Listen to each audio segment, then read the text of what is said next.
함께 기도하시겠습니다. 우리를 사랑하시는 아버지 하나님 감사합니다. 죄와 허물로 영원한 심판과 멸망 가운데 있던 저희들을 예수님의 보혈의 피로 구원해 주시고 하나님의 자녀 삼아 주시며 천국에 들어갈 소망을 허락해 주심에 진정으로 감사드립니다.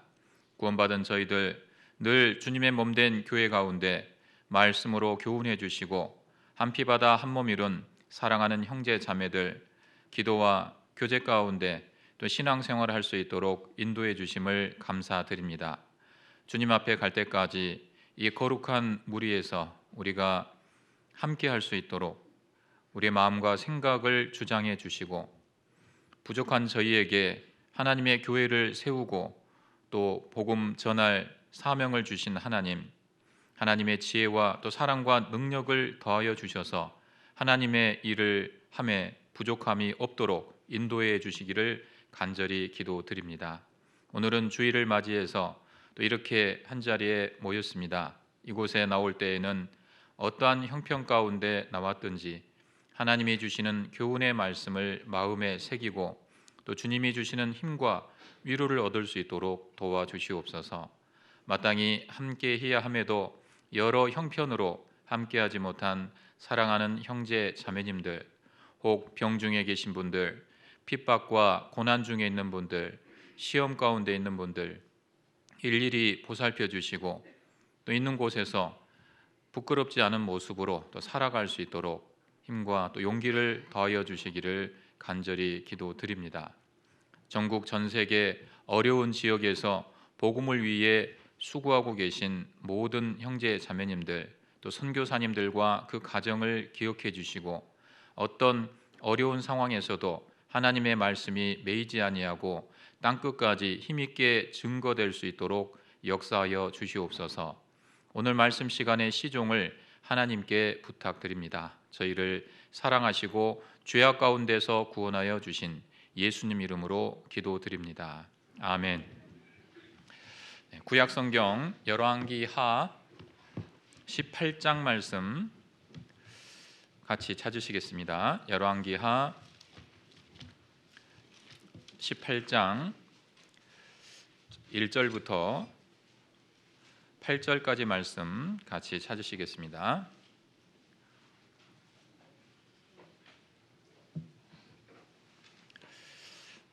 열왕기하 18장 1절에서 8절까지 천천히 한 목소리로 같이 읽어보시겠습니다. 이스라엘 왕 엘라의 아들 호세아 3년에 유다 왕 아하스의 아들 히스기야가 왕이 되니 위에 나아갈 때에 나이 25세라 예루살렘에서 29년을 치리하니라. 그 모친의 이름은 아비라 스가리아의 딸이더라.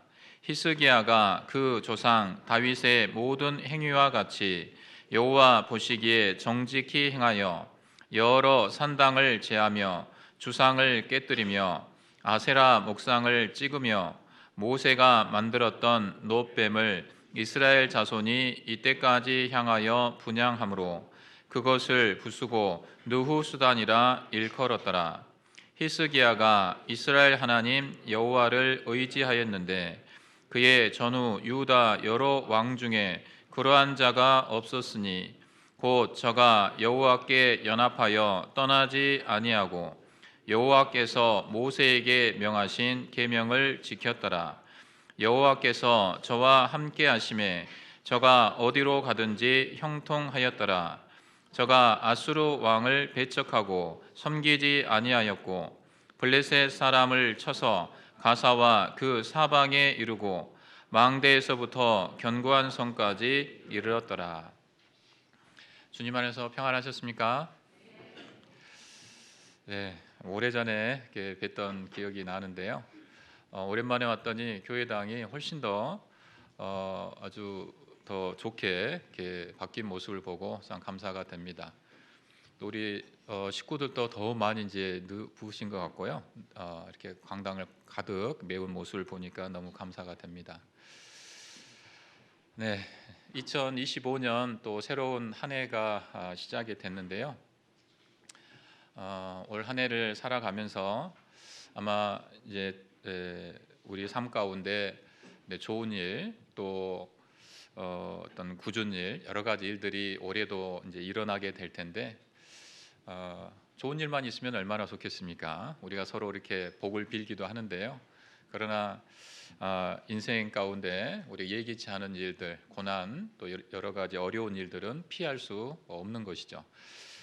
그런 일들을 우리가 겪으면서도 주님 앞에 갈 때까지 신앙생활을 우리가 잘 해 나가기 위해서는 우리의 마음을 잘 다스리는 그런 일이 필요하리라고 생각합니다. 마음을 잘 다스리기 위해서 어려운 일이 생기거나 예기치 않은 일을 만나도 마음의 평강을 지키고 마음을 잘 다스리기 위해서 가장 좋은 방법 중에 하나가요, 항상 감사하는 태도를 갖는 것이 아닌가 싶습니다. 항상 기뻐하라, 쉬지 말고 기도하라, 범사에 감사하라. 이 말씀을 마음에 새기고 감사하는 삶을 실천해 간다면, 또 감사로 마음을 가득 채우게 된다면 다소간 어떤 어려움이 오더라도 그것을 이겨낼 수 있는 힘을 우리가 갖게 되리라고 생각합니다. 어떤 분은 감사하라 이렇게 이야기하면 감사할 일이 있어야 감사를 하지, 어떻게 뭐 이렇게 계속 감사를 하냐, 이렇게 이제 생각하시는 분이 계실 수 있는데요. 그래서 하나님이 감사하라라는 그 말씀 앞에 범사에 감사라는 말씀을 주셨다고 생각합니다. 자, 범사에라는 것은 꼭 우리가 일반적으로 감사할 일이 생겼을 때만 감사하라는 뜻이 아니죠. 범사라는 것은 그야말로 모든 일 아니겠습니까? 어떤 일이건 감사하라는 겁니다. 자, 이 말씀은 우리에게 큰 교훈을 줍니다. 왜냐하면 감사는 특별한 사람들이나 특별한 어떤 상황에 처한 사람들이나 하는 것이라고 일반적으로 우리가 고정관념을 갖고 있기 때문에요. 하나님은 감사라는 것은 범사에 하는 것이다, 모든 일에 대해서 하는 것이다라고 우리를 깨우쳐 주시는 겁니다. 자, 이게 구체적으로 무슨 뜻인가? 자, 범사에 감사하라. 자, 이게 근데 정말 의미심장한 말씀이라고 생각합니다. 우리는 감사를요 범사에 할 필요가 있습니다. 자, 범사가 왜 모든 일이 어떻게 다 감사할 일이 되냐? 감사할 일이 됩니다. 감사할 수 있는 일이 됩니다. 사람이 이 모든 일을요 감사하고자 하는 어떤 그 마음으로 그런 태도를 가지고 모든 일을 대하면 사실 모든 일이 다 감사하다는 것을 느끼게 됩니다. 예를 들어서 오늘 아침에 우리가 눈을 뜨고 아침에 기상을 하셨죠? 감사합니까? 안 감사합니까? 아니, 어제도 떴고 그저께도 떴고 작년에도 떴고 뭐가 그게 감사하냐? 늘상 벌어지는 일인데, 근데 한번 여러분 생각해 보십시오. 아침에 눈을 뜨려고 하는데 눈이 안 떠져요. 이거 뭡니까? 재앙이죠, 재앙. 그죠? 이건 아주 큰 일인 겁니다. 내가 오늘 아무렇지도 않게 눈을 뜬 이 사실은요, 가만 생각해 보면 하나님 앞에 너무 감사한 일인 거예요. 여러분 아침에 눈 안 떠지셨으면 어떻게 할 뻔했습니까? 자, 아침에 또 이렇게 식사하고 나오신 분 계시죠? 밥을 먹으면 소화를 시키고 몸에 에너지를 얻습니다. 감사합니까? 안 감사합니까? 그거 뭐 누구나 먹는 밥인데 그게 뭐가 감사하냐? 먹었는데 목구멍으로 음식이 안 넘어가요. 그 어떻게 됩니까? 그거 잘못하면 사람 죽는 겁니다. 그렇죠? 큰 재앙인 거예요. 우리가 너무나 쉽게 생각하는 일상들, 숨을 쉬고 잠을 자고 또 이렇게 아침에 일어나고요, 이런 것들이 가만 생각해 보면 하나하나가 사실 다 감사한 일인 겁니다. 그거 하나만 없어져도요 우리가 얼마나 큰 불편을 겪고 정말 우리가 큰 불행을 당하겠습니까? 버스가 파업만 해도요, 지하철이 파업만 해도 그때부터 이게 당연하다고 생각했던 것도 이게 당연한 게 아니고 너무 감사한 거였구나, 우리가 느끼지 않습니까? 그래서 범사에 감사하라. 그래서 하나님이 우리에게 일깨움을 주시는 거예요. 여러분, 감사라는 거는요, 조건이 아닙니다. 아주 어떤 분이 감사를 잘 정리한 그 표현이 있는데요. 감사는 조건이 아니라 태도다. 자, 무슨 뜻인지 아시겠습니까? 감사는 조건이 아니라 태도다. 어떤 일이건 어떤 상황이건 감사하려는 태도를 가지고 바라보면요, 그 안에서 감사할 수 있는 조건을 찾아낼 수 있습니다. 자, 좋은 일은 좋은 일대로 당연히 감사한 것이죠. 금방 말씀드렸다시피 평범한 일도, 우리가 일상적으로 느끼는 일들도, 경험하는 일들도 감사하려는 시각으로 보면 감사한 일이잖아요. 또 어떻습니까? 힘들고 이런 것은 좀 일어나지 말았으면 좋겠다, 이런 일도 감사할까요? 감사하지 않을까요? 사실은 감사한 겁니다. 왜 그렇습니까? 그 안에서 우리가 교훈을 얻습니다. 또 그 일을 통해서 우리가 주님께 더 가까이 가는 그런 계기가 됩니다. 또 그 일을 통해서요, 우리가 그걸 믿음으로 잘 이겨냈을 때 그 일 너머에 하나님이 예비하신 무언가가 있습니다. 그렇죠? 우리는 지금은 알지 못하지만 이 고난의 너머에 그걸 우리가 믿음으로 잘 견뎌냈을 때 하나님이 예비하신 축복이 있다는 거예요. 그러니까 이 고난마저도 사실은 감사할 수 있죠. 하나님은 모든 것이 합력하여 선을 이루느니라. 선을 이루시는 하나님 아닙니까? 좋은 일뿐만 아니라 힘들고 일어나지 말았으면 좋았겠다라고 생각하는 일조차도 그 모든 것을 합력해서 그런 일까지 다 더해서 우리를 가장 선한 길로 인도하시는 하나님이신 겁니다. 그렇게 생각하면요, 좋은 일도 평범한 일도 힘든 일도 다 감사한 거죠. 그러니까 범사에 감사라는 말씀이요, 이게 절대 과장된 이야기라든지 불가능한 것을 하나님 우리에게 말씀하시는 것이 아니라는 겁니다. 범사에 감사라. 정말 성경은 진리입니다. 진리. 범사에 감사할 수 있고 우리는 감사하는 그런 삶을 사는 것이 합당한 것입니다. 그래서 올 한 해 우리 안에 늘 감사가 가득 채워져서요, 어떤 어려운 일이 있더라도 늘 주님 안에서 기쁨과 평강 가운데 살아가셨으면 좋겠습니다. 오늘 열왕기하 18장 말씀 본문을 같이 읽으셨는데요, 열왕기하 18장은 구약의 아주 훌륭한 왕 히스기야 왕에 관한 말씀입니다. 히스기야는 다윗의 길로 행했다라고 평가받는, 다윗의 길로 행했다라는 뜻은 신앙생활을 하나님 보시기에 아주 합당한 길로 잘 했다라는 칭찬이라고 말할 수 있습니다. 물론 이 히스기야 아주 훌륭한 삶을 살았지만 사람이기 때문에 완벽한 삶을 살았다, 그렇게 말할 수는 없겠죠. 히스기야의 삶에도 오점은 있었습니다. 그러나 바로 회개하고 또 하나님께 아주 전반적으로 훌륭한 삶을 이렇게 살았는데요. 그래서 오늘 히스기야의 삶을 통해서 우리가 배울 수 있는 점, 우리가 본받을 만한 점, 그런 점 위주로 해서 함께 교훈을 받고자 합니다. 오늘 한 3가지 정도 이렇게 생각을 해보고자 하는데요. 자, 첫 번째 교훈입니다. 자, 히스기야는 아버지가 굉장히 악한 사람이었습니다. 아하스라고 하는 굉장히 악한 아버지 밑에서 태어났지만 다윗의 길로 행했다라고 하나님께 칭찬받을 만큼 훌륭한 삶을 살았습니다. 그것이 우리에게 첫 번째 교훈이 되는 겁니다. 자, 사람은 환경의 지배를 받는다, 보통 그렇게 이야기하지 않습니까?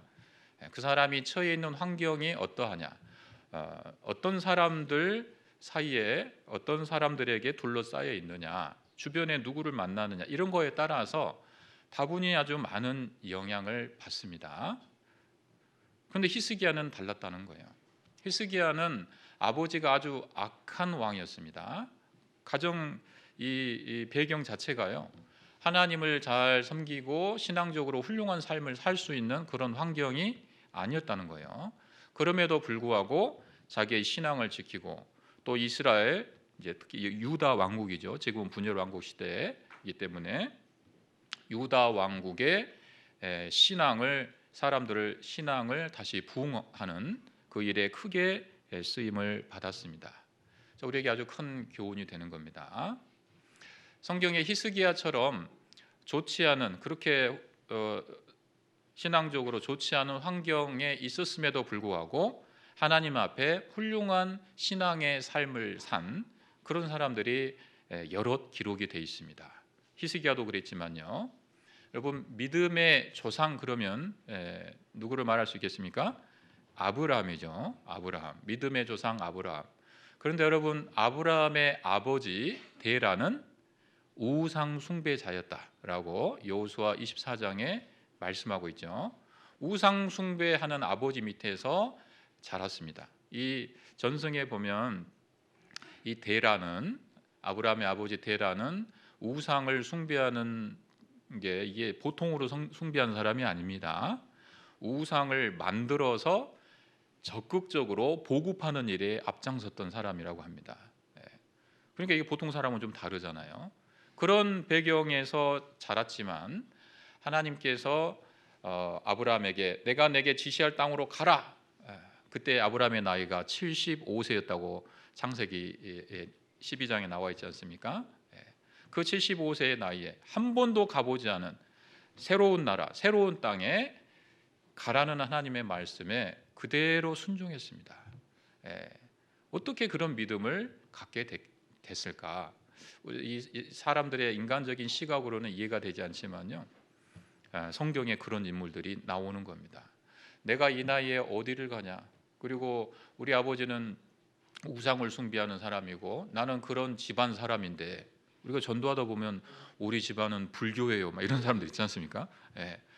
그것 때문에 어떻게 할 수 없다라는 핑계를 대는 사람들이 많은데 아브라함은 전혀 그렇지 않았다라는 것이죠.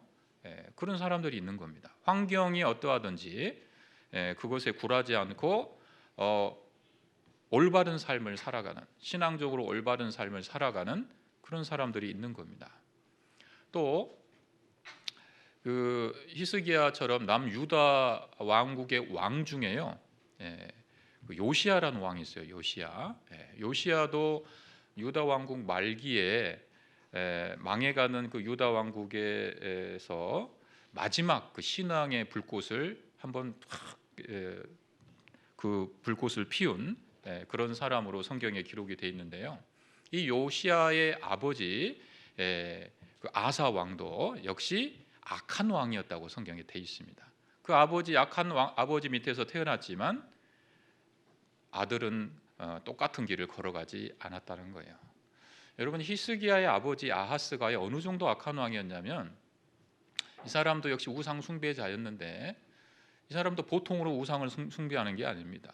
몰래 숨어서 뭐 이렇게 숭배한 것이 아니라 하나님의 성전 안에 우상을 가지고 들어왔어요.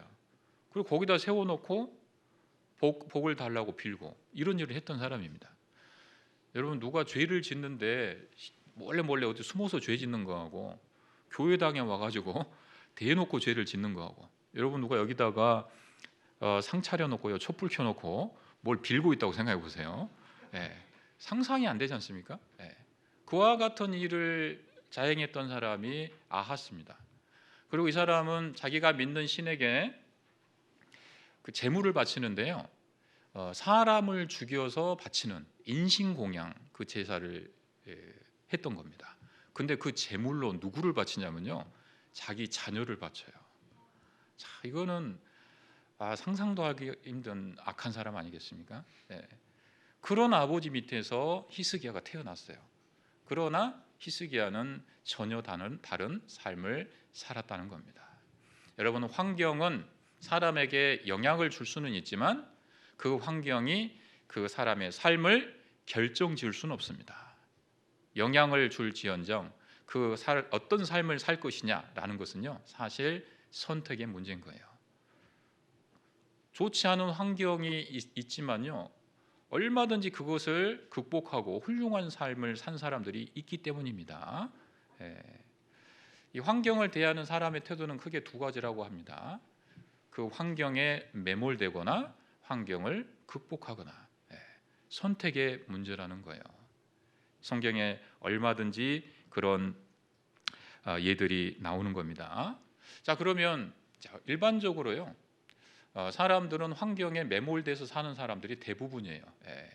큰 영향을 받고 부모가 부족하면 자식도 그렇게 비슷한 삶을 살아가는, 또 주변의 사람들, 배우자가 또 자녀가 어떤 좋지 않은 환경에 있으면요, 그게 그대로 영향을 받아서 악영향을 받아서 나쁜 길을 걸어가는 사람들이 많죠. 실제로 많이 있습니다. 자, 그런데 어떻게 히스기야는 그런 악한 환경, 좋지 않은 환경 속에서도 그 신앙을 지키고 훌륭한 신앙인이 되었는가? 그 이유가 있습니다. 성경에는 히스기야가 그런 삶을 살았던 이유를 말씀을 하고 있는데요. 이제 역대하 29장을 보겠습니다. 역대하 29장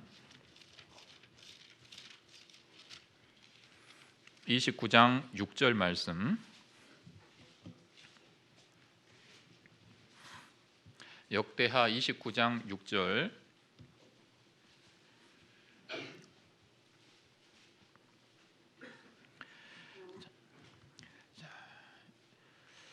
자, 6절부터 제가 읽도록 하겠습니다. 우리 열조가 범죄하여 우리 하나님 여호와 보시기에 악을 행하여 하나님을 버리고 얼굴을 돌이켜 여호와의 성소를 등지고 또 낭실문을 닫으며 등불을 끄고 성소에서 분향하지 아니하며 이스라엘 하나님께 번제를 드리지 아니한 고로 여호와께서 유다와 예루살렘을 진노하시고 내어버리사 두려움과 놀람과 비웃음거리가 되게 하신 것을 너희가 목도하는 바라. 이로 인하여 우리의 열조가 칼에 엎드러지며 우리의 자녀와 아내가 사로잡혔느니라. 이제 이스라엘 하나님 여호와로 더불어 언약을 세워 그 맹렬한 노로 우리에게서 떠나게 할 마음이 내게 있으니 내 아들들아 이제는 게으르지 말라. 여호와께서 이미 너희를 택하사 그 앞에 서서 수종들어 섬기며 분향하게 하였느니라. 자, 이게 무슨 말씀이냐면요, 자, 히스기야는 아버지 아하스의 악행으로 인해서 온 나라가요, 여러분, 하나님이 그 아하스의 악행과 또 그 왕의 그 타락을 보면서 사람들이 거기 같이 동조를 했거든요. 그러니까 온 나라 백성들이 함께 타락을 한 거예요. 그 모습을 하늘에서 내려다 보시고 하나님이요 진노하셨습니다. 그걸 그냥 보실 수가 없지 않습니까? 그래서 이 유다 왕국에 큰 재앙을 내리시게 돼요.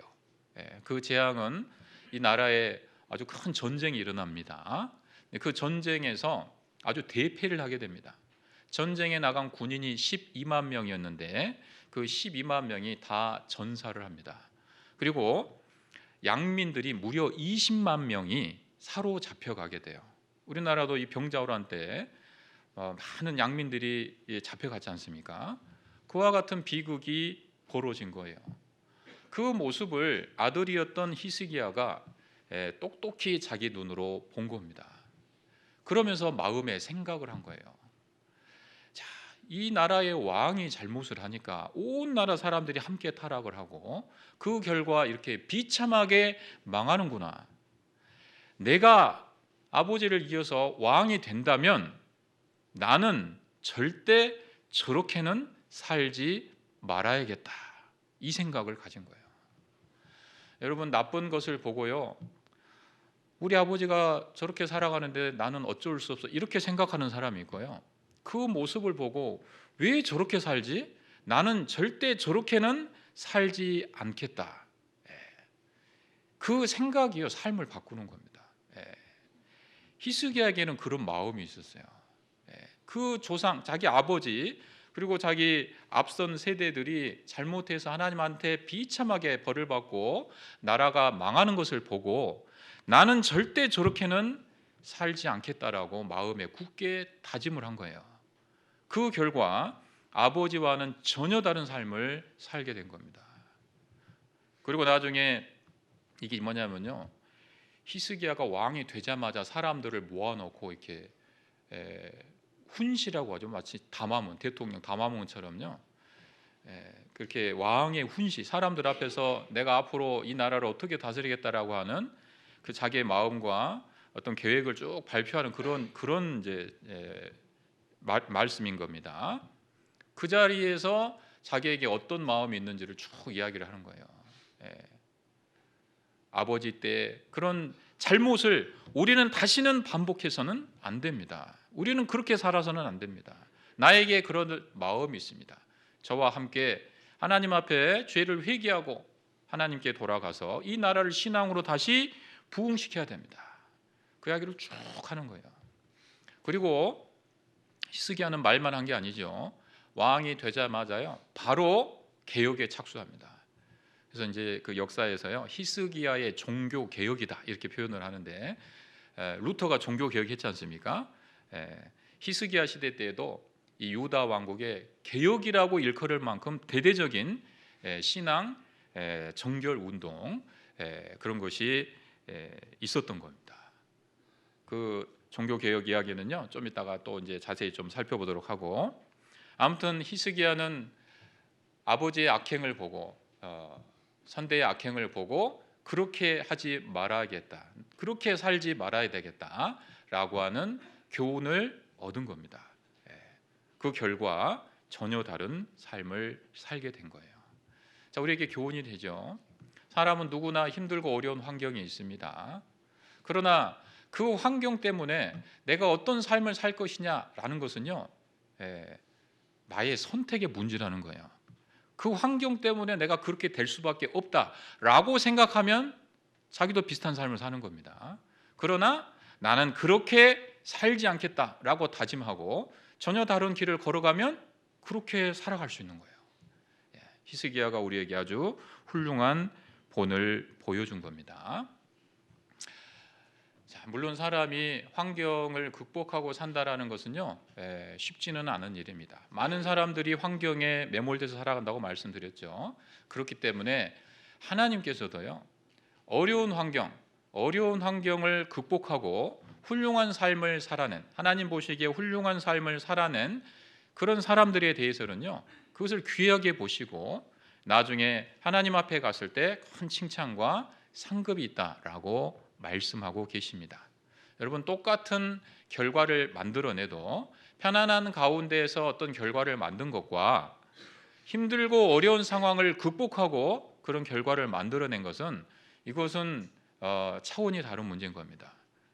똑같은 칭찬이 있겠지만 힘들고 어려운 환경을 극복하고 어떤 결과를 만들어낸 그것에 대해서 훨씬 더 큰 칭찬과 영광이 주어지는 겁니다. 하나님이 실제 그렇게 하시는 겁니다. 이건 미국에서 실제 있었던 일이라고 하는데요. 미국 이제 대학 입시가 있었습니다. 학생들은 이제 시험을 보는데 두 학생이 있었어요. 두 학생이 시험을 봤는데 아주 특별한 일이 있었던 겁니다. 한 아이는 높은 점수를 맞았습니다. 95점을 맞았어요. 한 아이는 상대적으로 낮은 90점을 맞았습니다. 근데 여러분 95점 맞은 학생과 90점 맞은 학생이 있으면 누가 합격해야 되겠습니까?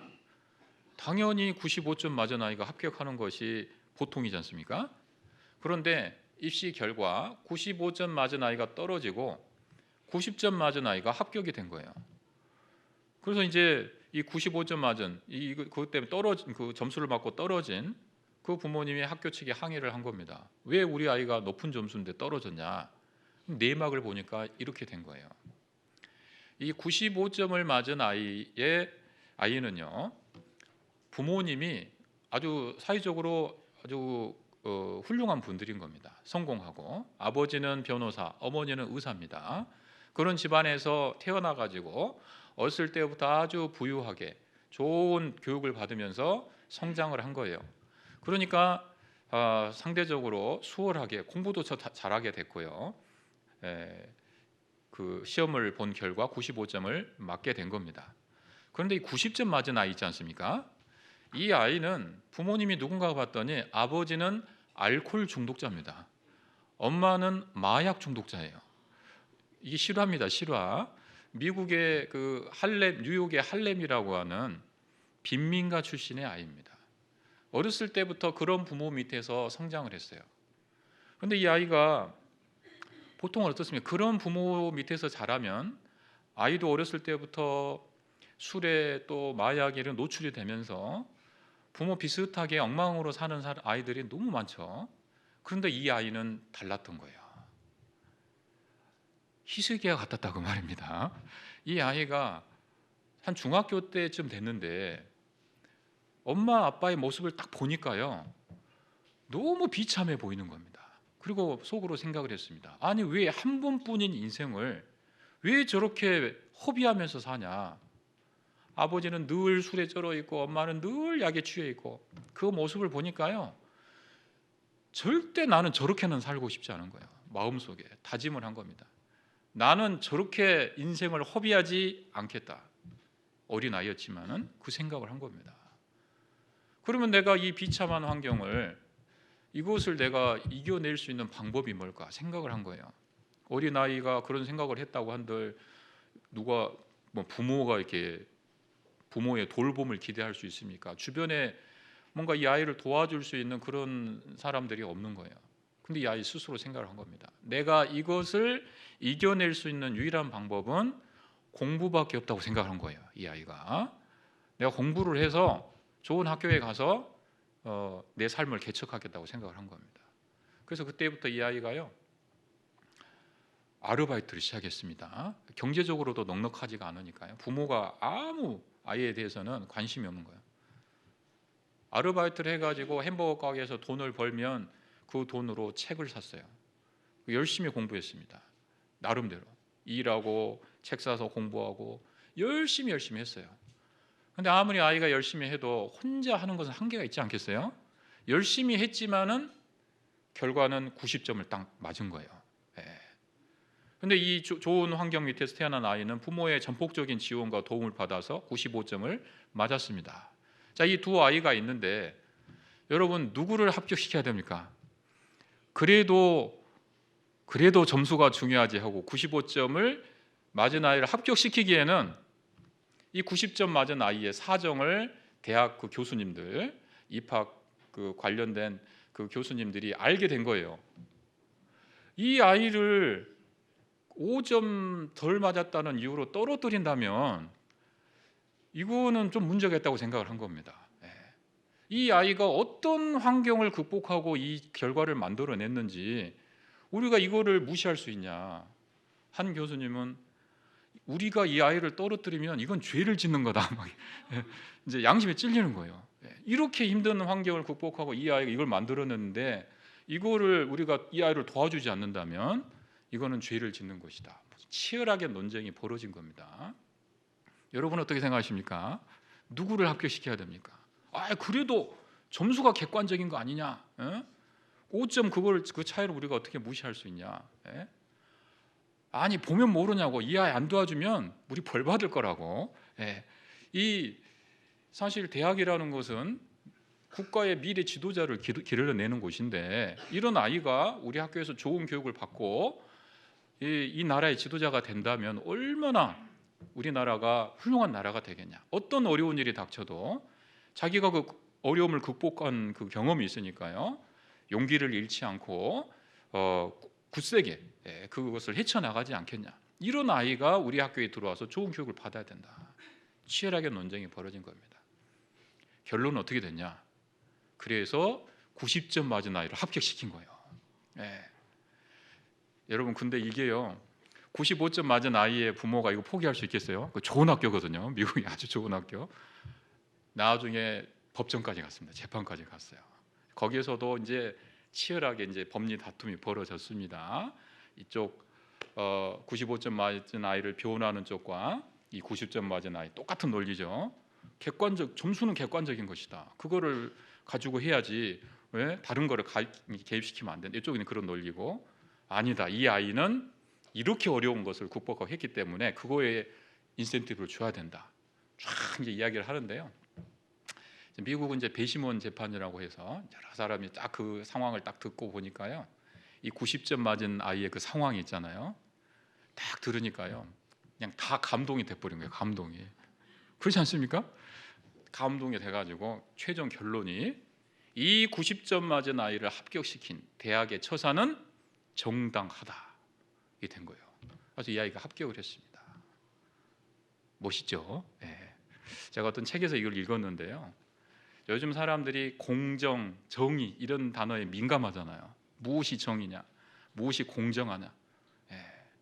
근데 여러분 무엇이 정의 같습니까? 95점 그래도 점수가 95점인데 그게 정의입니까? 아니면 이렇게 힘들고 어려운 환경 이것을 더 크게 봐주는 것이 정의입니까?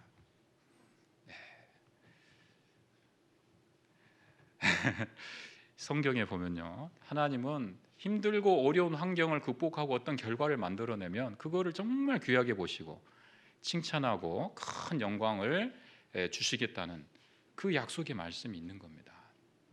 여러분 마태복음 5장에 산상수훈 말씀 잘 아시죠? 심령이 가난한 자는 복이 있나니부터 시작해서 쭉 그 말씀이 나오는데요. 자, 하나님 앞에 선을 행하고 의를 행하는 거 다 하나님 앞에 칭찬받고 상급을 얻을 수 있는 일들입니다. 그러나 똑같은 일을 해도요, 힘들고 어려운 상황에서 그것을 한 것에 대해서는 상이 크다고 말씀했어요. 자, 의를 위하여 핍박받는 자는 복이 있나니 뭐라고 되어 있습니까? 천국에서 저희 상이 뭐라고 되어 있어요? 크다고 되어 있잖아요. 천국에서 저희 상이 크다라고 되어 있습니다. 자, 예를 들면 똑같이 한 사람씩 전도했습니다. 근데 어떤 사람은 주변에 가족들이 다 구원을 많이 받아가지고 내가 누구를 전도한다 그러면 전폭적으로 기도해주고 또 물심양면으로 지원해주고 그런 환경에서 신앙생활을 하는 분들이 있죠. 얼마나 힘이 되겠어요. 저도 수양회 때 그때 한 분 만났는데요. 쭉 이렇게 교제를 하는데 자기 주변에는 구원받은 가족들이 아주 많다는 겁니다. 몇 분이나 되시는데 그랬더니 본가, 외가, 뭐 처가 해가지고 다 합쳐서 한 70명 된대요. 70명. 신앙적으로 로열 패밀리더라고요. 로열 패밀리. 아, 부럽기도 하고. 그래서 누구를 전도한다고 카톡방, 가족 카톡방이 있습니다. 딱 올리면 기도하겠습니다. 기도하겠습니다. 기도하겠습니다. 한 70개 쫙 달리는 거예요. 얼마나 힘이 나겠습니까? 그러니까 거기서 전도하면요, 그 가족 중에서 구원을 안 받은 사람이 소수인 거예요. 그러니까 구원 받기가 너무 그렇게 기도하는 힘이, 전도하기 힘이 이제 되는 거죠. 그래서 많은 분들이 이렇게 구원 받아서 신앙생활하는 분이 있었습니다. 자, 거기서 한 사람 전도한 거 물론 귀한 일이죠. 그거하고 어떤 분은요, 구원받은 지 오랫동안 이제 신앙생활 하지만 가족들이 너무 강팍해가지고 아무리 전도해도 잘 안 된 그런 분들이 있잖아요. 좀 전에 내일 모레면 또 우리 설날 아닙니까? 가족들 만나야 되죠. 오랜만에 가족들을 만난다는 기쁨은 있는데 구원받은 사람은 마냥 기쁨만 하고 있을 수가 없죠. 또 구원 안 받은 가족들 볼 때요, 어떻게든지 한 사람이라도 전도해야 되는데 그게 항상 눌려 있잖아요, 마음이. 그래서 용기를 내 가지고 가족들 만나서 어떻게든지 하나님 말씀은 전하려고 합니다. 근데 하나님 단어를 꺼내는 순간 분위기가 차갑게 식죠. 너 왜 이 좋은 날에 또 그 말해? 성경 이런 말 하는 순간요, 너 그런 말 하려면 오지 마. 너 혼자 믿어. 너나 잘 믿어. 막 이렇게 핍박을 해요. 그런 분들 계시죠? 자, 그런 가운데에서 전도한다는 게요, 얼마나 어렵겠습니까? 그러니까 우리가 쉽게 이야기할 게 아닙니다. 아니, 구원받은 지 지금 몇 년이 됐는데 아직도 한 사람도 가족들 전도 못했냐고 그렇게 쉽게 말할 게 아닙니다. 그 상황을 들어가 보면요, 너무 힘든 가운데 고군분투하고 계신 거예요. 자, 근데 어떤 분이 그렇게 힘든 상황에서 10년, 20년 기도해가지고요, 정말 이제 한 사람이 다 구원을 받았어요. 자, 똑같이 한 영혼이죠. 똑같이 한 영혼, 좋은 환경에서 한 사람 전도, 정말 힘들고 어려운 상황에서 한 사람 전도, 똑같이 한 영혼인데 이게 하나님 앞에 가면 그게 영광이 같을까요, 다를까요? 이게 같지 않은 겁니다. 다 같이 영광이지만 의를 위하여 핍박받는 자는 복이 있나니죠. 천국에서 저희 상이 큽니다. 훨씬 상이 클 거예요. 자, 주일날 우리가 교회에 우리 주님의 몸된 교회 안에 정말 함께하면서 말씀을 배우고 봉사하고 주일에 여기 나오신 거 이거 자체도 하나님 앞에 상급이 됩니다. 그죠? 교제에 붙어 있기만 해도 별리가 있잖아요. 예. 자, 여기 나오는 거. 자, 근데 어떤 분은 여기 나오시는데 별반 어려움 없이 나오신 분 계세요. 예. 뭐 가족들 다 구원 받았겠다. 교회 간다고 누가 핍박하는 사람도 없고, 뭐 고난이라고 해봐야 이제 아침에 눈 뜨는데 좀 힘들었죠, 그죠? 피곤한데 눈을 막 뒤집으면서 막 이제 뜨고, 예. 피곤한 몸을 입고 온 거, 그 정도 이제 뭐 고난이라면 고난이죠. 자, 근데 어떤 분은요, 여기 오기까지가 아주 전쟁인 분도 있는 거예요. 매주 일요일만 되면 어디를 그렇게 나가냐고 뭐라고 하고요. 뭐 점심 먹고 잠깐 교제하고 들어갔더니 이거 어디 갔다가 인제서 들어오냐고 하면서 하여튼 교회에 교제 나가는 그것을 계속 반대하고 핍박하고 그거를 이기고 나온 분도 계시잖아요. 제가 뭐 속속들이 사정은 모르지만요. 우리 안에 그런 분들 있지 않습니까? 예. 자, 똑같이 교제에 참석이라고 하는 하나님 앞에 의를 행했습니다. 선을 행했습니다. 예. 근데 이게 하나님 앞에 갔을 때 상급이 같을 수가 없는 거죠. 다른 겁니다. 예. 여러분, 하나님께 우리가 물질을 드리는 것도 마찬가지죠. 예. 똑같은 것을 드려도요, 어떤 상황에서 그걸 드렸는지 하나님 그걸 보시는 분입니다. 편안한 가운데 드린 분도 계시고, 그런 어떤 분은 과부의 2랩돈 같은 것도 있는 거예요. 정말 자기 쓸 것도 없는데 생활비 전부를 드린 과부처럼 그런 마음으로 드린 사람도 있는 겁니다. 우리는 모릅니다. 우리는 겉으로 드러난 숫자 같은 것밖에 모르잖아요. 그러나 하나님은 그 이면을 아시잖아요. 어떤 상황에서 어떤 마음으로 하나님께 했는지를요 아시는 거예요. 그걸 하나님이 다 보고 계시다고 말입니다. 자, 모든 우리 신앙생활의 모든 부분에 다 적용이 되는 겁니다. 전도가 됐건 봉사가 됐건 교제가 됐건요, 어떤 것이든 하나님은 그 상황을 고려하시는 분입니다. 자, 또 이런 것도 있어요.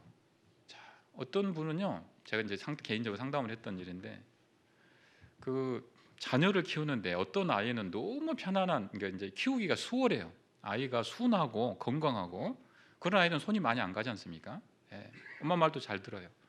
근데 어떤 아이는 태어날 때부터 너무 약하게 태어났어요. 그러니까 그런 아이들이 예민하잖아요.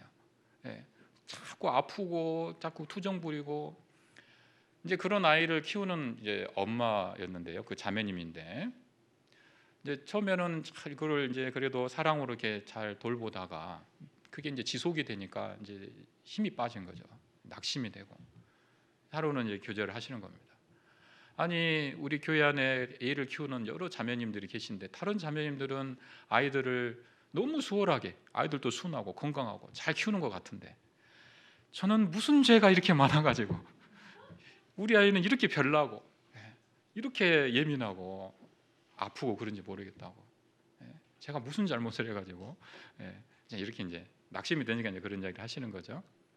여러분, 만약에 그 아이를 키우는 일도 하나님 앞에서 이게 상급입니다. 그렇죠? 구원받은 그리스도인들이요, 정상적인 생활을 잘 하는 것도 이게 신앙생활의 일부지 않습니까?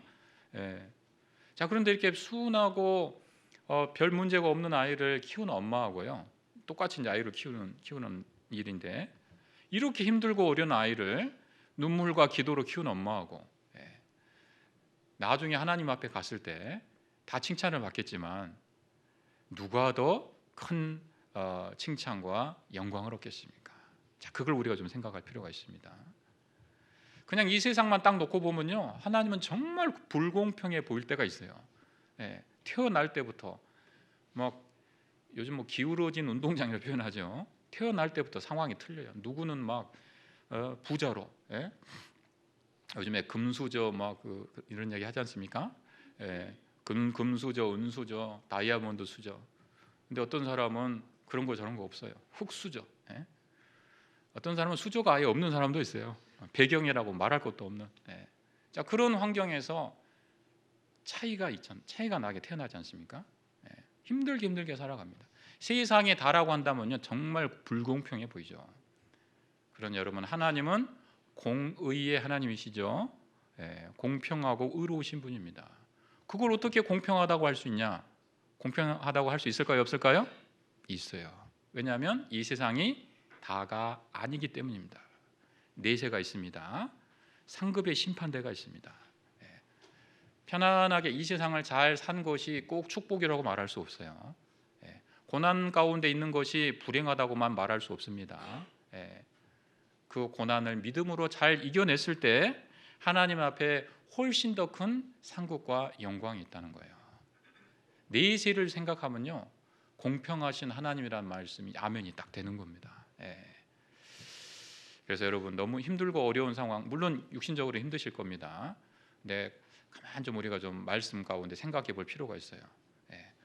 이게 꼭 하나님이 나를 사랑하시지 않으신다든지 불공평하셔서 이런 일이 있는 게 절대 아닌 겁니다.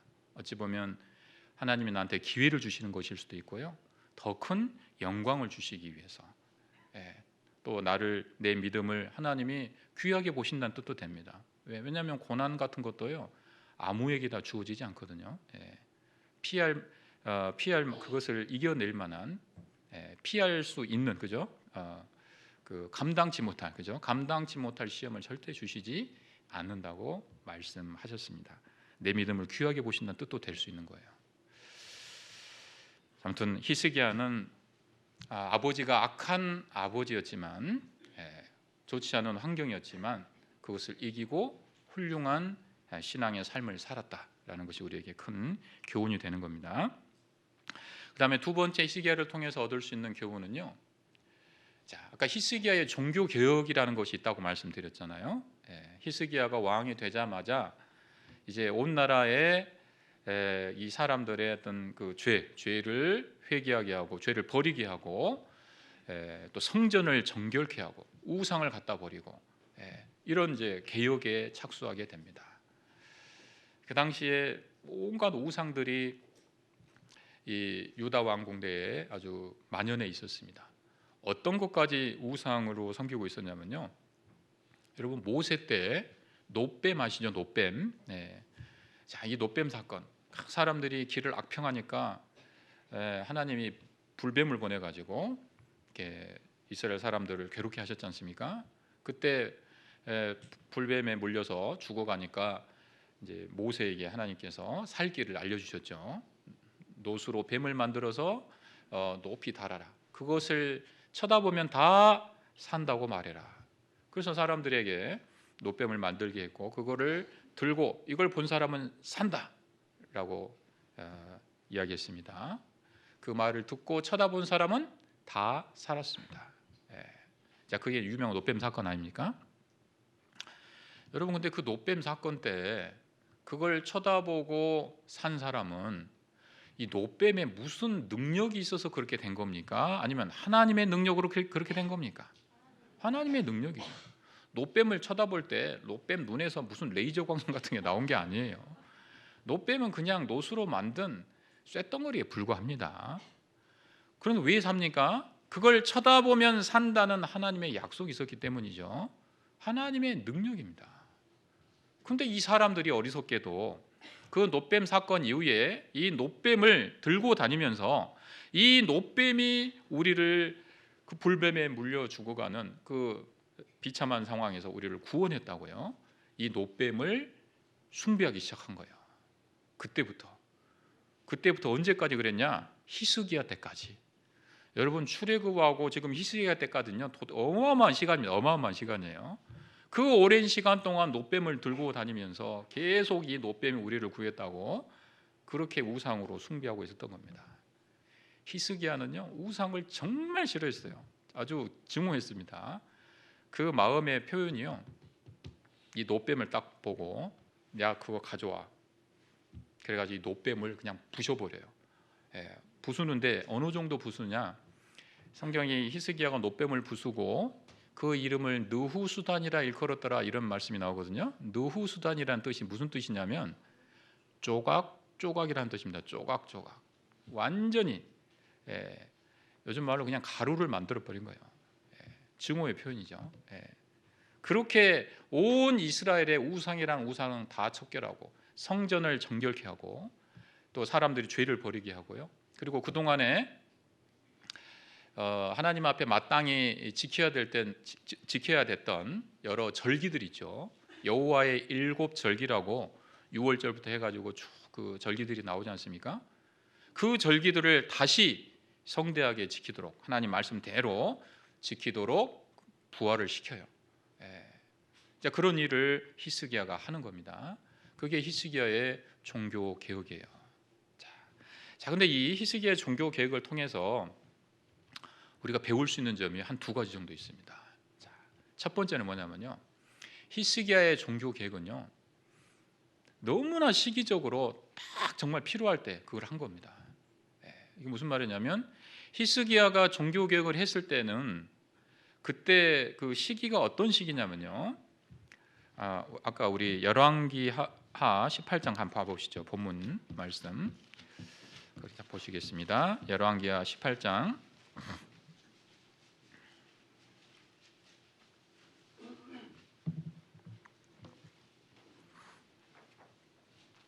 열왕기하 18장 1절에 보시면, 이스라엘 왕 엘라의 아들 호세아 3년에 유다 왕 아하스의 아들 히스기야가 왕이 되니 돼 있잖아요. 자, 히스기야가 왕이 됐을 때 북이스라엘의 왕의 이름을 지금 말씀하고 있습니다. 자, 히스기야는 남유다의 왕이고요. 그 당시에 분열 왕국입니다. 북이스라엘의 왕이 있었는데 그 왕의 이름이 호세아라고 돼 있어요. 근데 이 호세아가 누구냐? 북이스라엘이, 그렇죠. 북이스라엘은 BC 723년경에 아수르 제국에 의해서 멸망을 당합니다. 그리고 남유다는 아수르한테 망합니까? 안 망합니까? 안 망해죠. 남유다 왕국은 BC 586년에 어디한테 망해요? 바벨론한테 망하죠. 무려 150년의 간격이 있습니다. 그럼 왜 북이스라엘을 멸망시킨 아수르 제국이 남유다는 멸망을 못 시켰냐, 이런 의문을 좀 가질 수가 있죠. 이 아수르 제국은 저 멀리에서 군대를 일으켜서 이스라엘에 지금 침공을 해왔습니다. 근데 이 사람들이요, 그 어마어마한 군대를 가지고 북이스라엘만 딱 먹고 간 게 아니에요. 돌아간 게 아닙니다. 그럴 거 아닙니까? 조금 남았어요. 이제 남유다 조금만 밀어버리면 저거 다 자기 거가 되는데, 바로 그 남유다 왕국까지 침공해 왔습니다. 그런데 그 남유다 왕국을 멸망시키는 데 성공을 했냐? 못했다는 거예요. 그러니까 나중에 150년 지나서 바빌론한테 망한 거죠. 아수르는 그 일에 실패한 겁니다. 왜 실패했을까요? 그 이유가 바로 히스기야에 있다라는 거죠. 그때 남유다의 왕이요, 히스기야였던 거예요. 만약에 히스기야가 왕이 되자마자 바로 개혁에 착수하지 않고, 종교 개혁에 착수하지 않고 아버지 아하스 때처럼 지지부진하게 계속 우상 숭배하고 그런 거를요, 그때 했던 것을 그대로 방치했더라면 아수르가 북이스라엘 멸망시키고 바로 군대를 밀고 왔을 때 유다 왕국도 같이 망해버렸을 겁니다. 그런데 왕이 되자마자 바로 신앙의 개혁에 딱 착수하니까요, 하나님께서 그 아수르의 침공에서부터 유다 왕국을 지켜주신 거예요. 이게 조금만 늦었더라면요, 큰일 날 뻔했던 겁니다. 같이 망할 뻔했어요. 자, 우리에게 아주 교훈이 됩니다.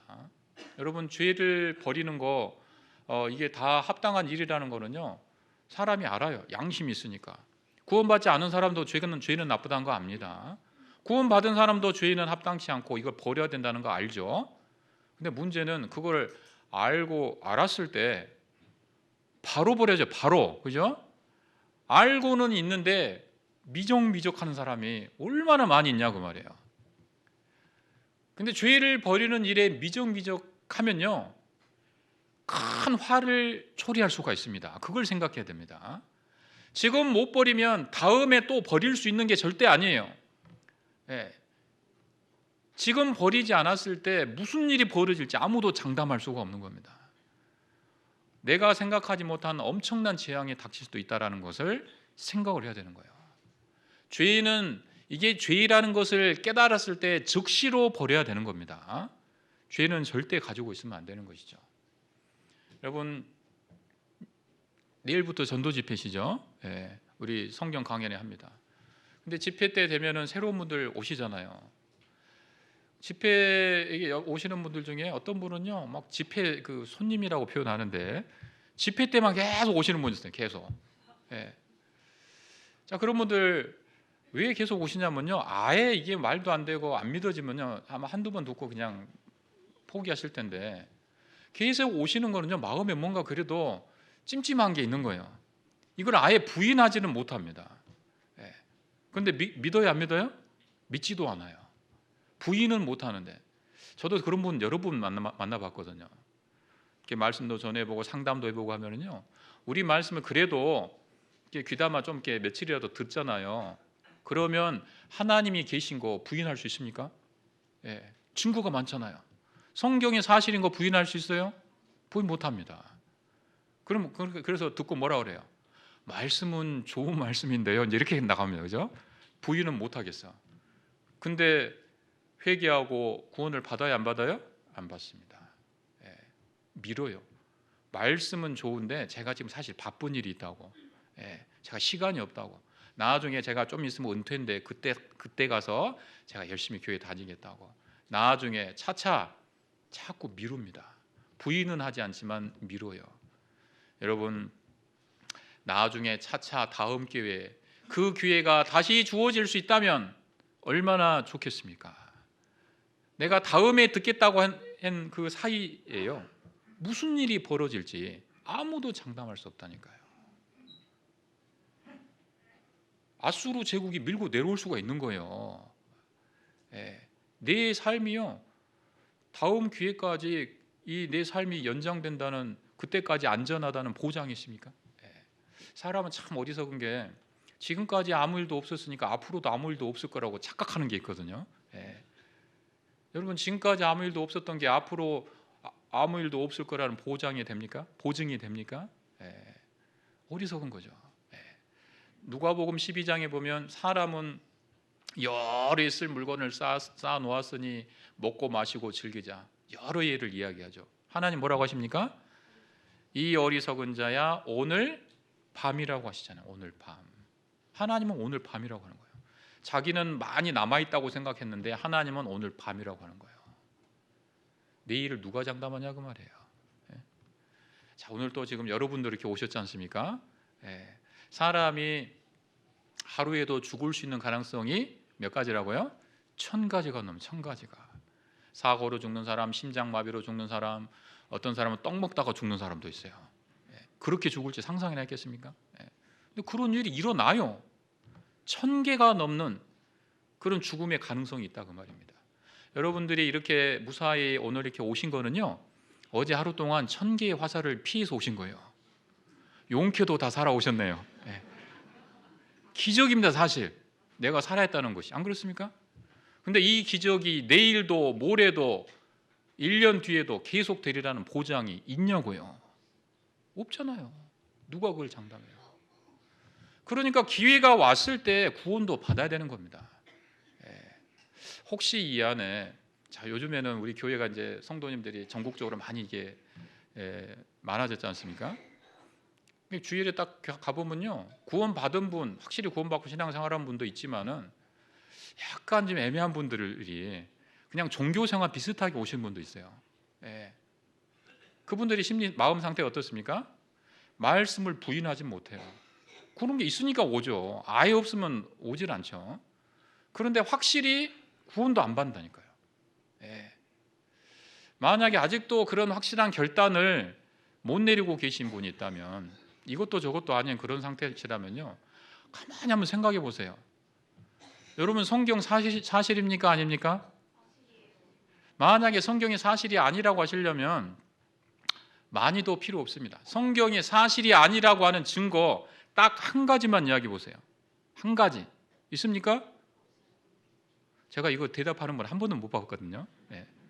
사실이라는 증거는 얼마든지 있잖아요. 사실이 아니라는 증거는 있어요, 없어요? 한 개도 없어요. 하나님이 안 계십니까? 안 계시다면 많이도 필요 없습니다. 안 계시다는 증거 하나만 이야기해 보세요. 없잖아요. 하나님이 계시다는 증거는 얼마든지 있습니다. 근데 왜 안 믿습니까?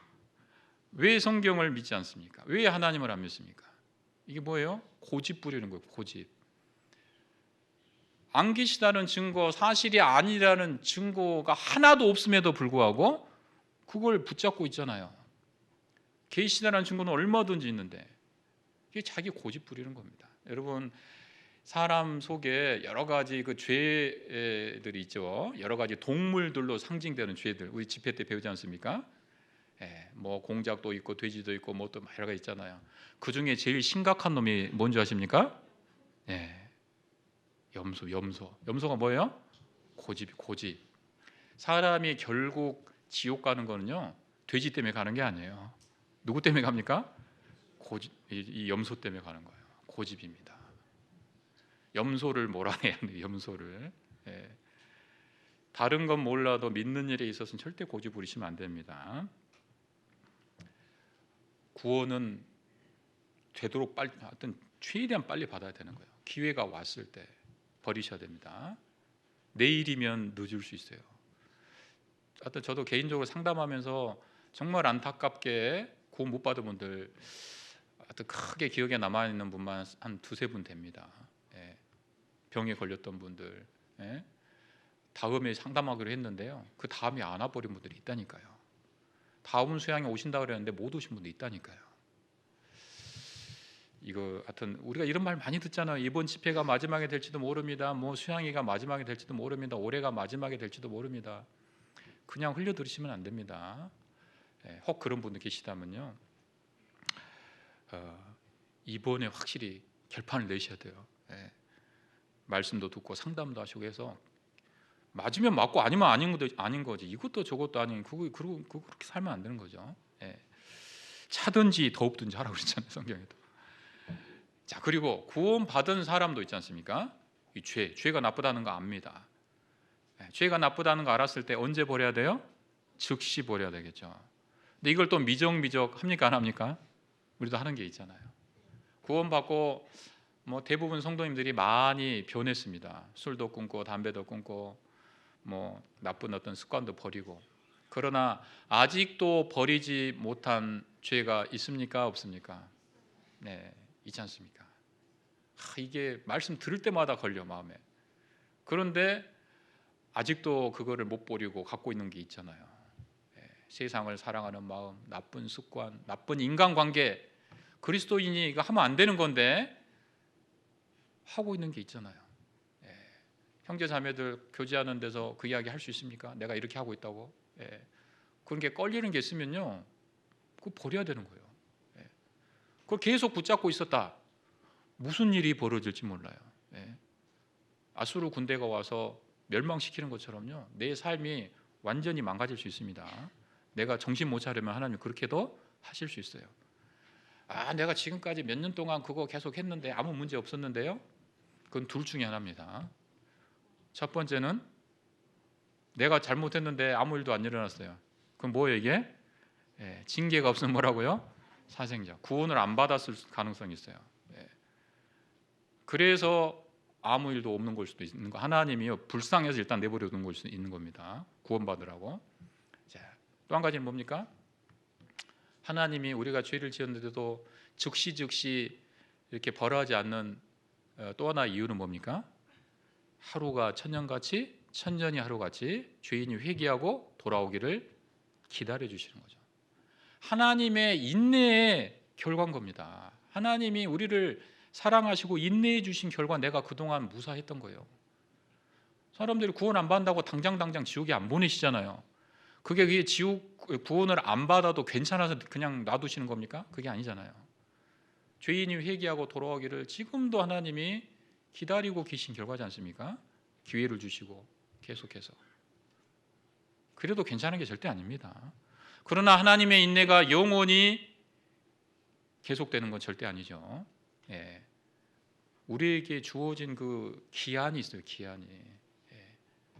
영원히 계속해서 그런 기회가 주어지는 게 절대 아닙니다. 구원받은 이후에도 내가 합당치 못한 삶을 삶에도 불구하고 내 삶이 그래도 지켜졌던 거는요, 하나님의 인내하심의 결과라는 거예요. 그걸 계속 이용해 먹으면 안 되겠죠. 예. 이제라도 그걸 깨달았으면요, 버려야 됩니다. 깨닫는 즉시 버려야 돼요. 예.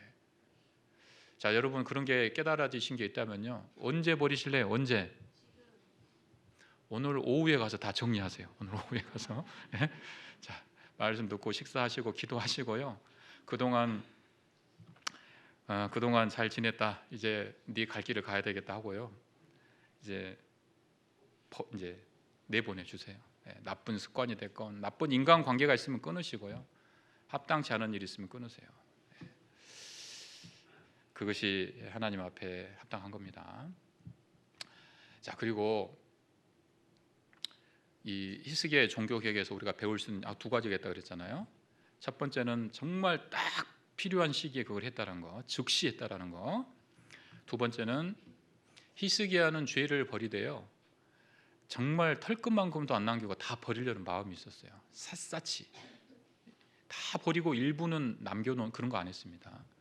자, 그리고 그걸 어떻게 알 수 있냐면요, 성경에 보면 히스기야 비슷하게 그 종교 개혁이라고 일컬어질 만큼 그 비슷한 일을 했던 왕들이 여러 소개가 되고 있습니다.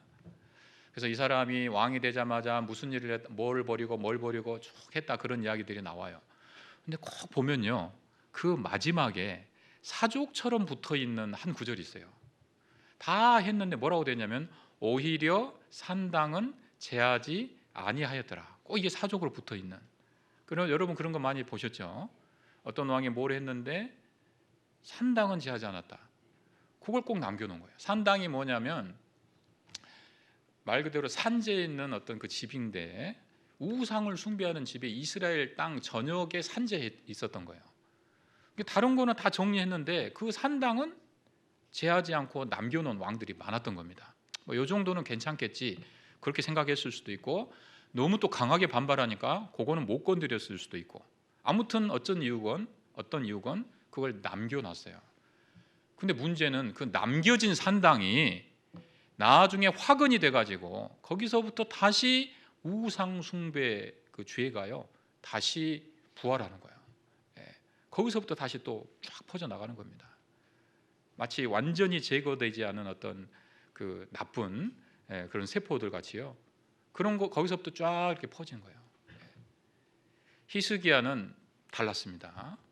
그걸 여러 번 봐왔겠죠. 그 역사를 통해서 왕이 되고 나서 개혁을 하는데 그 산당에 대해서요, 완전히 그것을 제거하고자 하는 마음을 가졌던 겁니다. 그래서 여기 열왕기하 18장에 보시면요,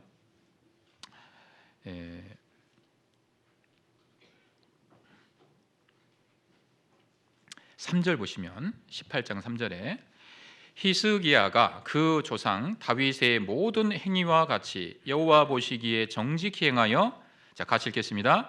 여러 산당을 제하며, 네 거기까지. 자, 여러 산당을 뭐라고 되어 있어요? 제하며. 오히려 산당은 제하지 아니하였더라. 그 사족 같은 그런 말씀이요 여기는 없잖아요. 여러 산당을 제하며. 히스기야는 산당까지 제했어요. 죄를 남김없이 다 없애고자 하는 의지가 있었다고 말이죠. 자, 우리에게도 이런 게 필요한 겁니다.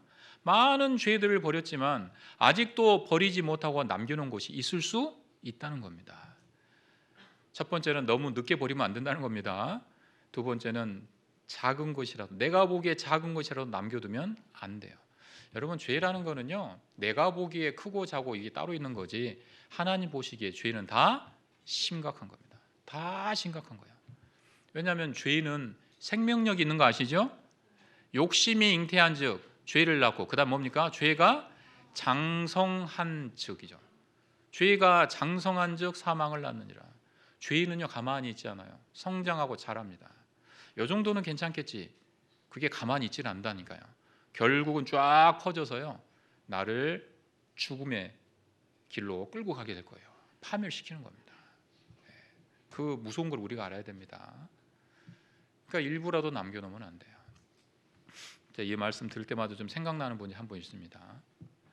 어느 제가 다른 교회에 있을 때인데요, 은장에 할머님이 한 분 계셨어요.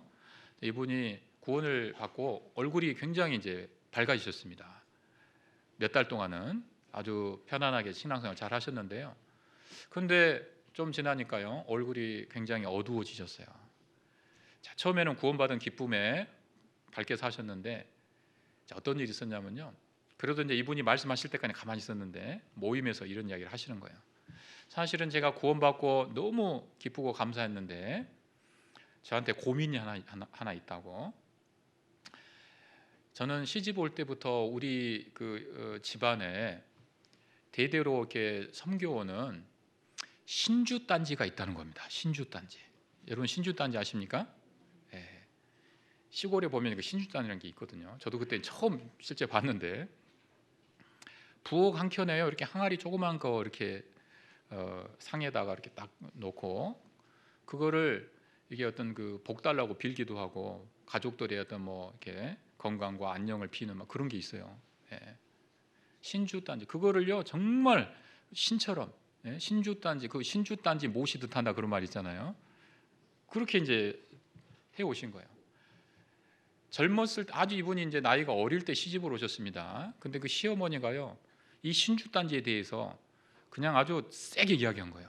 뭐라고 하셨냐면 이거 우리 집 신주 단지인데 너 이게 잘못되면 우리 집안 다 망하고 너도 죽는다고 한 거예요.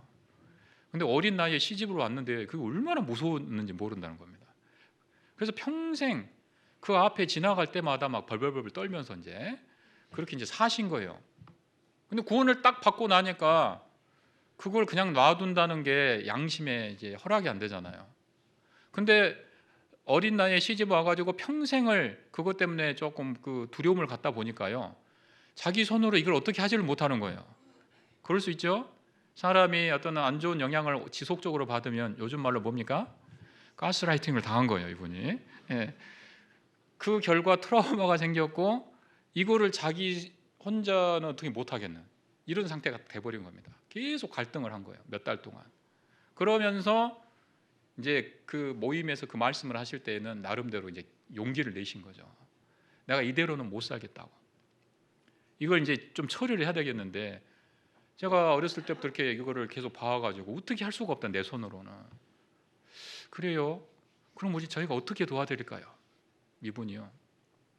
다음 달에 저희 집에서 구역 모임인데 형제님들이 오셔가지고 이거를 좀 갖다 버려줬으면 좋겠다는 거예요. 아, 그런 건 어렵지 않죠. 저희가 도와드리겠습니다. 다음 달에 딱 가봤더니 진짜 부엌 한 켠에 항아리가 이렇게 있는 거예요. 자, 형제님들이 딱 들고 어머니 이거 어떻게 할까요? 저 우리 동고 밖에 개울이 있는데 거기 다리에 가서 거기 개울에 빠뜨려 달라는 거예요. 형제님들이 딱 들고 가가지고요, 딱 빠뜨렸어요. 철푸더가 깨졌습니다. 자, 그 시어머니가 이 할머니한테 시집 왔을 때 뭐라고 그랬어요? 그거 잘못되면 너 죽는다 그랬잖아요. 이 할머니가 그거 던져버리고 어떻게 됐을까요? 그리고 아무 일도 없었습니다. 편안하게 그 어두워졌던 표정이 다시 밝아지고요, 너무 편안하신 거예요. 그거 잘못되면 너 죽는다 그렇게 말씀하신 시어머니 그 배후에 누가 있는 겁니까? 마귀가 그런 생각 주는 거예요. 사람이 왜 죄를 못 버립니까? 왜 거기에 얽매여 삽니까? 그게 없으면 죽을 것 같은 거거든요. 아, 이 사람 없이는 안 돼. 내가 먹고 살아야 되는데 이거 다 끊고 어떻게 살아? 아, 이거 없으면 무슨 재미로 살아? 예? 아무리 구원을 받았어도 좀 이렇게 좀 즐기고 이렇게 해야지. 뭐 이런 거 있지 않습니까? 예. 그게 없으면 죽을 것 같은 거예요. 예. 그 생각을요 마귀가 그렇게 주는 겁니다. 여러분, 그게 없어지면 죽을까요? 더 잘 될까요? 여러분, 성경에 보면요, 오히려 그 죄 때문에 하나님으로부터 우리에게 오는 좋은 것이 다 막혀 있다는 말씀 있는 거 아십니까? 예. 하나님이 우리한테 더 좋은 걸 막 주시려고 하는데요, 그 하나님과 우리 사이 연결되어 있는 그 연결 통로에 그 죄가 딱 틀어막고 있는 거예요. 그게 없어지면요, 하나님이 주시는 축복이 더 많이 우리에게 주어지는 겁니다. 내 삶이 하나님의 축복으로 가득하게 될 겁니다. 여호와의 선하심을 맛보아 알지어다 그랬죠? 해봐야 됩니다. 회개하고 결단을 내리고 버렸을 때 어떤 일이 생기는지요, 우리가 해봐야 되는 거예요. 죽을 것 같아도 죽어요, 안 죽어요? 안 죽습니다. 괜찮아요. 버려도 괜찮습니다.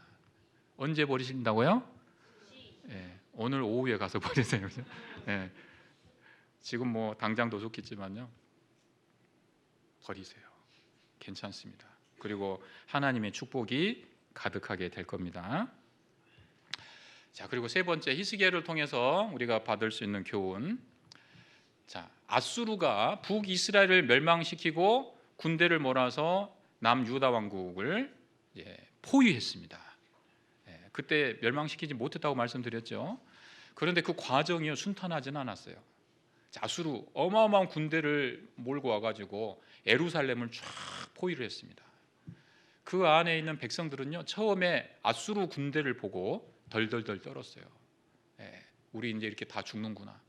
아수르 군대가 그동안 해왔던 소문을 다 듣지 않았겠습니까? 아수르는 전쟁을 해도요, 굉장히 사람들이 잔인한 사람들입니다. 그냥 이렇게 죽이고 그러지 않고 사람이 죽으면요, 껍질을 벗겨요. 껍질을. 그래가지고 이렇게 쫙 매달아 놓습니다. 또 목을 잘라가지고 산더미처럼 막 쌓아놔요. 어떤 사람은 내가 이렇게 많은 사람 죽였다고 이런 자랑하려고요, 귀를 다 잘라요. 자기가 죽인 사람들. 아이고. 잘라가지고 목걸이로 만들어서 막 이렇게 하고 다녀요. 역사책에 보면 더 심한 말도 있는데 좀 이따 식사하셔야 되니까요. 얼마나 이 사람들이 잔인하고 아주 잔인무도한 사람들이었는지 모릅니다. 그 이야기를요 다 들었어요. 그리고 아수르는 싸워서 정복한 나라도 있지만 많은 나라들이 그냥 다 항복해 버렸습니다. 싸워봐야 승산이 없으니까. 그리고 그 군대를 몰고 와서 북이스라엘 멸망시키고 예루살렘을 포위한 거예요. 그리고 막 위협을 합니다. 협박을 합니다. 야, 너희들 우리들에 대해서 소문 다 들었지? 우리한테 저항하고 살아남은 사람들 있냐? 다 망했다. 너희가 믿고 있는 그 신이 너희를 지켜줄 줄 아냐? 막 하나님도 모독합니다. 어떤 신이 우리 신에 대항해서 이긴 신이 있냐? 너희가 믿는 여호와는 너희를 못 지킨다. 막 하나님을 모독하고요, 이스라엘 백성을 저주하고 막 그런 일을 한 겁니다. 그 말을 들으니까요, 막 이스라엘 사람들이 막 앞에 막 사람 껍질 벗겨놔서 막 달아났지, 얼마나 무섭겠어요. 덜덜덜덜덜 막 떨고 있는 겁니다. 그 상황에서, 절체절명의 상황에서, 자, 히스기야를 통해서 배울 수 있는 점입니다. 히스기야는 여호와를 의지하였는데, 히스기야는요 하나님을 의지한 사람이에요. 그 힘든 상황에서도요, 히스기야는 하나님을 의지할 줄 알았습니다. 사람들은요 아수르 군대만 보고 막 겁에 질려가지고 떨고 있는 거예요. 그러나 그 상황에서도 히스기야는 하나님을 잊지 않았습니다. 여러분, 사람이 위기의 상황에서 왜 두려워하고 떱니까? 하나님을 잊어버리기 때문입니다. 아무리 아수르 군대가 강한들 하나님과 비교할 수 있습니까? 하나님은 훨씬 더 강한 분이죠. 세상을 만든 분입니다. 인간을 만드시고 생사화복을 주관하는 분이에요. 그 하나님이 계신데 그 하나님을 잊어버리니까요, 앞에 있는 아수르 군대가 두려운 거예요. 크게만 보이는 겁니다. 히스기야는 두려움에 떨고 있는 백성들 앞에 나가가지고 하나님에 대해서, 그들이 지금 잊어버리고 있는 하나님을 일깨우는 겁니다. 저들이 아무리 강할지라도 저들은 육신의 팔일 뿐이다. 사람일 뿐이라는 거죠. 그러나 우리와 함께 하시는 그분은 세상을 창조하신 창조주 하나님이다. 그분은 우리와 함께 하시고 우리를 도우시고 우리 앞서 싸우실 것이다. 우리를 이기게 하실 거라는 거예요. 그걸 참 일깨웁니다. 그제서야 이 유다 백성들이 마음의 평강을 찾은 거예요. 여러분, 큰 고난 앞에서 두려움에 떨고 있는 사람들, 그 사람들에게 필요한 메시지는 뭐겠습니까? 바로 하나님이 우리와 함께 하신다는 사실입니다. 우리 역대하 32장 보겠습니다.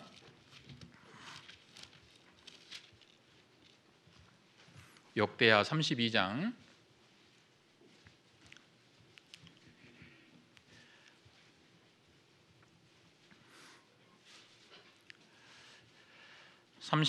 7절 8절 말씀.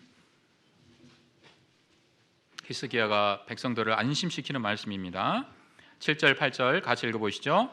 너희는 마음을 강하게 하며 담대히 하고 아수르 왕과 그 좇는 온 무리로 인하여 두려워 말며 놀라지 말라. 우리와 함께하는 자가 저와 함께하는 자보다 크니 저와 함께하는 자는 육신의 팔이요 우리와 함께하는 자는 우리의 하나님 여호와시라. 반드시 우리를 도우시고 우리를 대신하여 싸우시리라 하매 백성이 유다 왕 히스기야의 말로 인하여 안심하니라 그랬죠.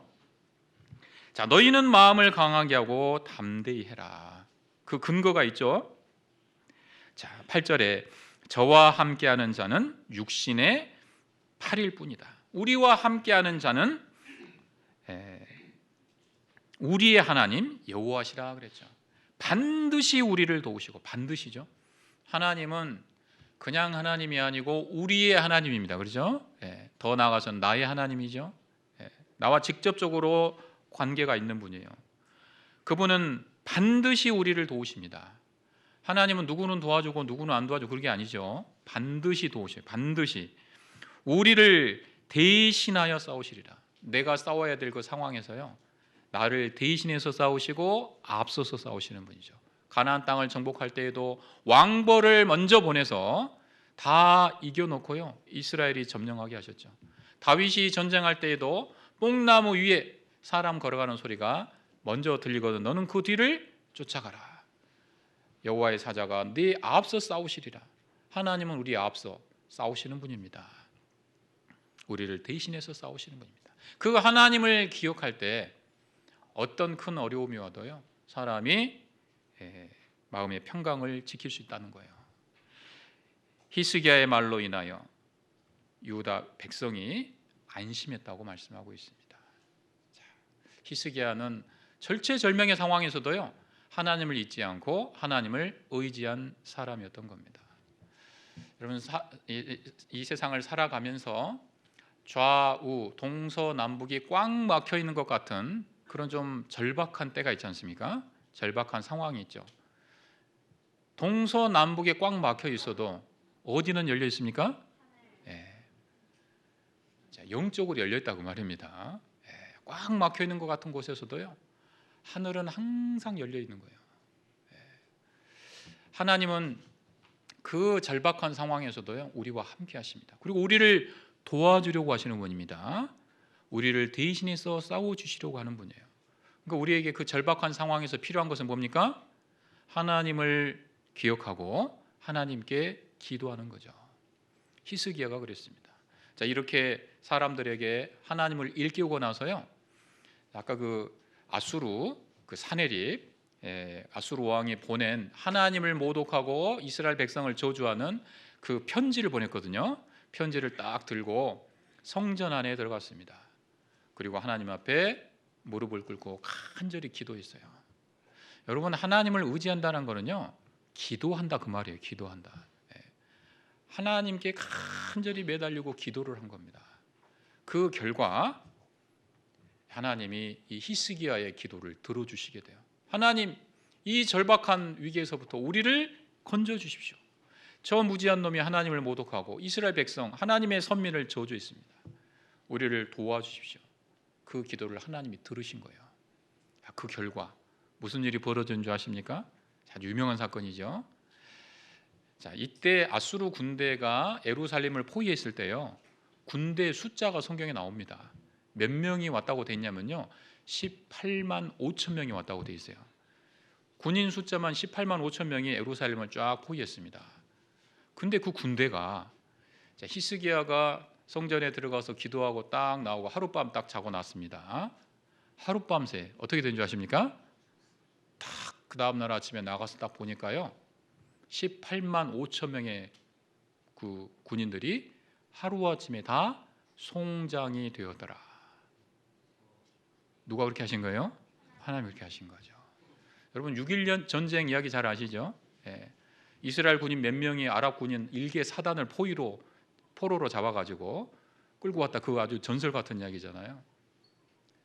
이스라엘 역사 가운데 그런 일들이요 계속 있었던 겁니다.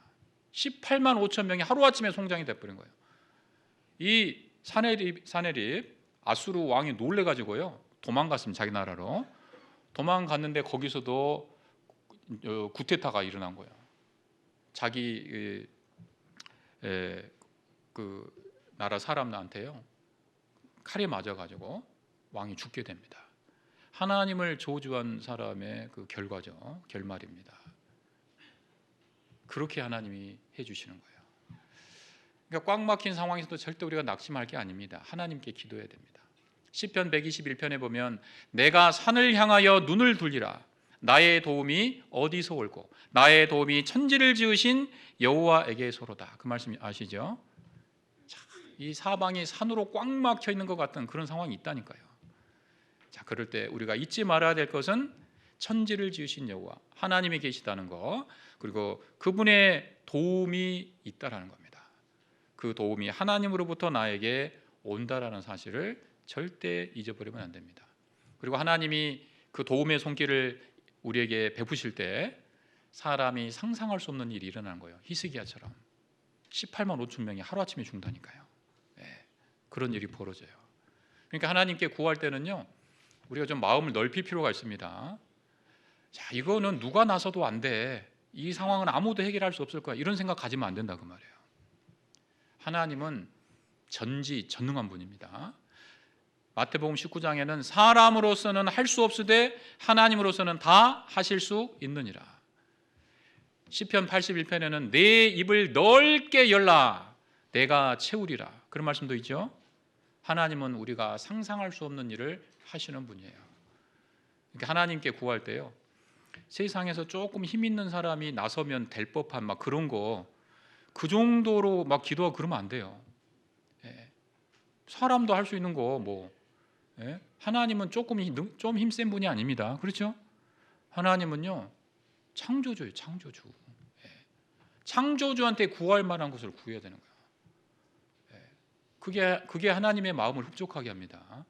하나님을 작게 생각하면 하나님도 우리를 작게 생각해요. 우리가 마음이 좁아지면 하나님도 그냥 우리에게 주실 그 축복을 주시지 않는 겁니다. 마음을 넓히면 하나님이 채워주시는 거예요. 자, 한 가지 예어만 말씀드리고 마치겠습니다. 여러분 알렉산더 대왕 아시죠? 자, 알렉산더가 길을 가는데요 거지가 한 명 있었습니다. 이 거지가 구걸을 하고 있었어요. 근데 알렉산더가 딱 보니까 좀 불쌍해 보여서 도와줘야겠다는 마음을 가졌습니다. 그래서 이제 거지를 딱 만나서 이렇게 이야기합니다. 당신이 나를 잘 알지 모르겠지만 나는 이 나라의 황제 알렉산더다. 내가 지금 세계를 정복했는데 내가 너를 도와주고 싶은데 원하는 게 있으면 무엇이든지 말하라고 내가 들어주겠다고 했어요. 그랬더니 이 거지가 딱 보니까 누굽니까? 알렉산더잖아요. 황제를 알아봤습니다. 그리고 나서 자기가 원하는 걸 왕한테 구하는 거예요. 왕이시여 저한테는 아들이 하나 있고 딸이 하나 있는데 우리 아들한테는 높은 관직을 주셔가지고 잘 살게 해주시고 우리 딸은 아주 부잣집에 시집을 보내주셔가지고 또 잘 살 수 있게 해주시고 저는 보시다시피 거지입니다. 저는 평생 먹고 살 재산을 주십시오. 왕한테 알렉산더는 딱 구한 거예요. 그랬더니 옆에 있던 이 알렉산더의 그 신하들이요 이 거지를 나무라면서 이놈이 지금 어느 안전이라고 말도 안 되는 이야기를 한다고 막 나무란 거예요. 그랬더니 이 알렉산더가 딱 제지를 시키면서 아니야 너희들 신하들은 너희들 지금 이 사람 이 거지가 말하는 거 잘 들었지? 얘가 말한 대로 다 들어줘 딱 된 거예요. 그랬더니 이제 신하들이 더 난리가 난 겁니다. 아니 이 거지가 지금 자기 분수를 모르고 말도 안 되는 요구를 하는데 어떻게 그걸 다 들어주시냐고. 그랬더니 알렉산더가요 껄껄껄 웃으면서 아니야 뭐라고 하냐면요 얘는 지금 나를 알렉산더답게 대우했다는 거예요. 무슨 뜻인지 아시겠습니까? 네. 황제로서 도와주려는 마음을 갖고 뭐든지 말하라고 했잖아요. 그러니까 거지가 자기 편에서 할 수 있는 최선을 구한 겁니다. 잘못된 거 있어요? 없잖아요. 그리고 그런 요구는요 어지간한 사람 들어주기 어려운 요구거든요. 높은 관직을 내리고 평생 먹고 살 재산을 이루는 건요 왕 정도 돼야 할 수 있는 거예요. 이 거지가요, 알렉산더를 알아보고 알렉산더가 할 수 있는 걸 구하는 거예요. 그것이 마음에 흡족했던 겁니다. 이해되시죠? 자, 우리에게 교훈이 됩니다. 하나님도요, 하나님을 하나님답게 알아서 하나님께 구할 만한 것을 구하는 사람, 그 사람을요 하나님이 기쁘게 보시는 거예요. 만약에 이 거지가 알렉산더가 뭐든지 구하라고 했는데 평소 습관대로 한 푼만 주세요, 만약에 그렇게 했다면 복을 받을 수 있는 기회를 차버리는 거죠. 그죠? 야, 동전 몇 개 던져주고 가자, 그걸로 끝났을 거예요. 그러나 지혜롭게, 그죠? 왕이 구하라고 했을 때요, 자기가 원한 구할 수 있는 최대한 것을 구한 겁니다. 자, 우리도 하나님 앞에서 그런 마음을 가질 필요가 있습니다. 하나님은요, 우리를 위해서 독생자를 보내시고 무엇이든지 아끼지 않고 다 주시겠다고 약속하셨잖아요. 로마서에 그런 말씀 있지 않습니까? 그런데 우리가 그것을 누리지 못한 데에는 혹 우리의 마음이 좁아져 있기 때문에 그렇지 않은지 돌아볼 필요가 있습니다. 하나님은 우리가 생각하는 것이나 구하는 것 이상으로, 그 이상으로 채우시려고 하시는 분입니다. 에베소서 3장 20절에 그런 말씀이 있죠. 우리의 구하는 것이나 생각하는 것에 더 넘치도록 하실 이에게 세세토록 영광이 무궁할지어다, 그런 말씀이 있습니다. 자, 하나님을 하나님으로 알아서 구할 만한 것을 구해서 하나님이 주시고자 하는 축복을 다 누리는 우리 모두가 됐으면 좋겠습니다. 기도하고 마치겠습니다. 하나님 감사합니다. 오늘 그 옛날 히스기야 왕의 삶을 통해서 하나님이 주시는 교훈을 함께 생각해 보았습니다. 히스기야처럼 어떤 어려운 환경에서도 하나님 앞에 합당한 마음과 또 결단을 가지고 또 살아갈 수 있도록 도와주시고, 죄는 작은 것이라도 너무 늦지 않게 다 버릴 수 있게 도와주시며, 어떤 위기의 순간에도 주님을 의지하고 또 승리하는 삶을 살아갈 수 있도록 도와주시옵소서. 우리의 마음을 더욱 넓혀주시고 하나님이 우리 각 사람을 통해 이루고자 하시는 크고 놀라운 하나님의 계획과 뜻을 분별해서 주님의 마음에 흡족하고 또 주님을 기쁘시게 하는 삶을 살아갈 수 있도록 인도해 주시기 간절히 기도드립니다. 내일부터 있을 우리 대구 충북교회 성경 강연에 주님께서 함께해 주시고 말씀을 전하시는 우리 강사 목사님께도 영육간에 강건하고 힘을 주시고, 또 전도의 권함을 받는 모든 사람들 주의 말씀 앞에 나와서 구원함을 얻을 수 있도록 성령의 능력으로 함께하여 주시옵소서. 이후의 모든 시간 하나님께 부탁드리오며 저희를 사랑하시고 죄악 가운데서 구원하여 주신 예수님 이름으로 기도드립니다. 아멘.